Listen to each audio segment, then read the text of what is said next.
అదేమన్నా తప్ప అని అడుగుతా ఉన్నా. భూములు ఇవ్వని వారిని, చంద్రబాబు నాయుడు గారికి భూములు ఇవ్వని వారిని భూసేకరణ నోటీసుల పేరుతో వేధించడం, వారి పొలాలకు వెళ్ళే మార్గాలను ధ్వంసం చేయడం,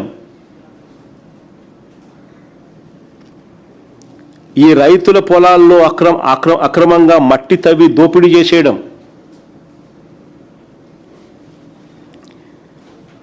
ఇంకా దారుణం ఏమిటంటే కొండవీటి వాగు నీటిని వీరి భూముల్లోకి బలవంతంగా మళ్లించి వాళ్ళ భూముల చుట్టూ నీళ్లు నింపేసి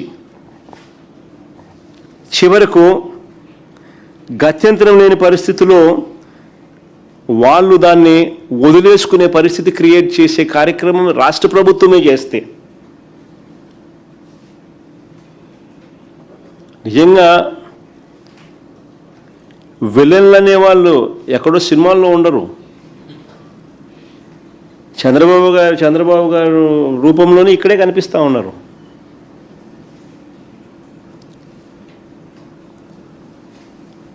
ఇవన్నీ నిజంగా సినిమాలలోనే చూస్తాం మనం, విలన్లు చేసే పనులు. ఇక్కడ ఇవన్నీ మన కళ్ళ ముందే కనిపిస్తూ ఉన్నాయి.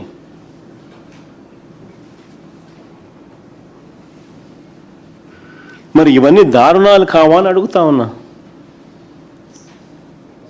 దాడులకు గురైన మా మాజీ మంత్రులు, ఎమ్మెల్సీలు, మా పార్టీ నాయకులు వీళ్ళందరినీ ఏమంటున్నారు?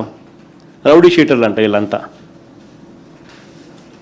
మా పార్టీ మంత్రులు, మా పార్టీ ఎమ్మెల్సీలు, మా పార్టీ నాయకులు ఎవరైతే రైతులకు సంఘీభావం తెలుపుతూ అక్కడికి వెళ్ళారో వాళ్ళంతా రౌడీ షీటర్లు అంట.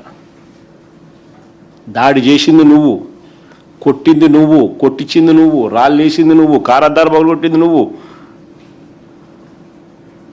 రౌడీలను పెట్టుకుంది నువ్వు, మా వాళ్ళని రౌడీ షీటర్లు అంటారు. నిజంగా ఎన్టీఆర్ గారు గన బతికుంటే చంద్రబాబు నాయుడు గారిని ప్రశ్నించేంత సమయం ఆయనకు ఉండింటే ఆయన కూడా రౌడీ షీటర్ అని ఇందరు. ఎన్టీఆర్ గారైనా అంతే, లక్ష్మీపార్వతి గారైనా అంతే. ఎవరైనా ఆయన ప్రశ్నిస్తే రౌడీ షీటరే.